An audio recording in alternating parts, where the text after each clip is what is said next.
bayrağının yanaşı değil mi? Sen cemaatler da çekiyorsun, cemaat da çekiyorsun.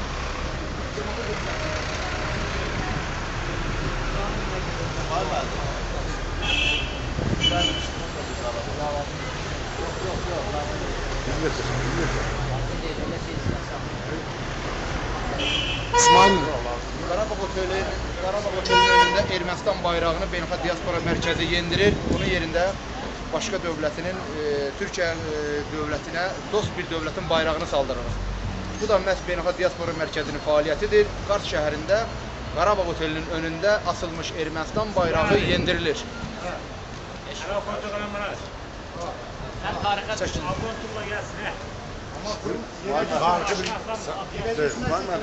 harika bir hadisedir. Güzel bir hadisedir bu. Tarih. Ermənistan bayrağı düşüldürüldü. Elinizi kaldırız var mı? Ermənistan bayrağı düşüldürür, yerine başqa dövlətin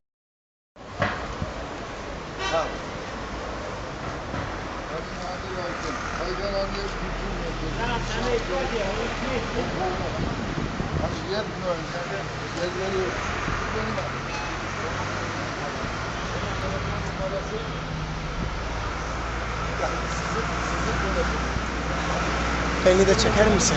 Al bunu.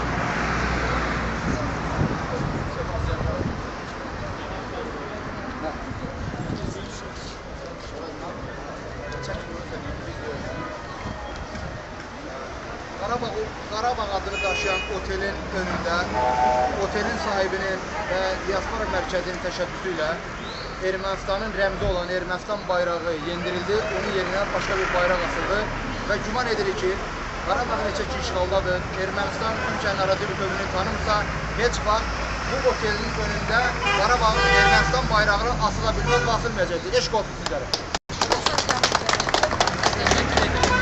Teşekkür ederiz.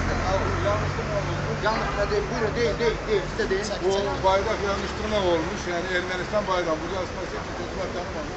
Onun için almış. Fakat Sayın Konsolos neden bana haber vermedi? Böyle bir olay var diye. Ben o bayrak için otelde uğramıyorum diye. Ben de onun için gönül etmişim. Ne için konsolos bey bize uğramıyor acaba? Herhangi bir karbonluğu mu var? Bilemedik bu bayrağın burada olduğunu. İsmail Bey tanıttırdı. İsmail Bey'e de teşekkür ederim. Çok sağ olun. Bize Olur. Bir de bunlar çay çok güzel. Çok şirin, çok güzel. Allah Süleyman Bey çıxışın İrəvan departamenti rəhbəri kimi çəkin. Bu şəkilini çəkin də belə. Bu şəkilini çək. güzel. Kulluk önemli. Bu tərəfdən belə. O bayrağı da çıkarttığınız da biraz hemiz başına ağıtsan minnettarım.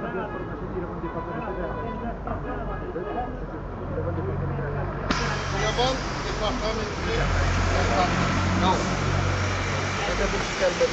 alkışlayalım. Qarabağ Cəmiyyətinin sədriyəm, Qarabağlıyam.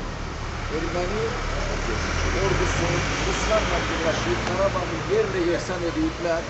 Biz İdrak edəndə gördük ki, bizim kalan olmuş torpaqlarımızda Ermənistanın şəkilləri çəkilir. Çünki Qomzarma dağılır, Qarabağın və Rusların bayrağı çox böyük həqarətidir. Ancaq burada mən İsmail Bəy'e çox böyük təşəkkür edirəm ki, belə bir Qarabağ adı daşıyan otelin qarşısında bu nəhlətləmələrin gətirib bayrağı asılsın. Bu bizim üçün elə bir yaramızın üstünə bu bayrağı asmaqdır. Ona görə də bu bayrağın endirilməsi elə bilirəm ki, bizə bir növ şərəf gətirib, biz öz bayrağımızı ora tapırıq. Biz 2 gündür yata bilmirik, gecələr heç biri yatmır. Heç biri yatmır. Ona görə. Əminik ki, biz öz bayrağımızı tezliklə İrəvan torpağında, İrəvanda və Qarabağda qaldıracağıq. İnşallah. İsmail Bey'e çok büyük teşekkür ederim. Büyük kahramanlık gösterdi, yiğitlik gösterdi. Yaddan çıkmaz tarihi bir şəxsiyyət oldu. Və mən arzu edirəm ki, bizim Azərbaycan bayrağımızı İsmail öz əli ilə Xan kəndində assın. Və biz də onu iştirak edirik. İnşallah. İsmail Bey.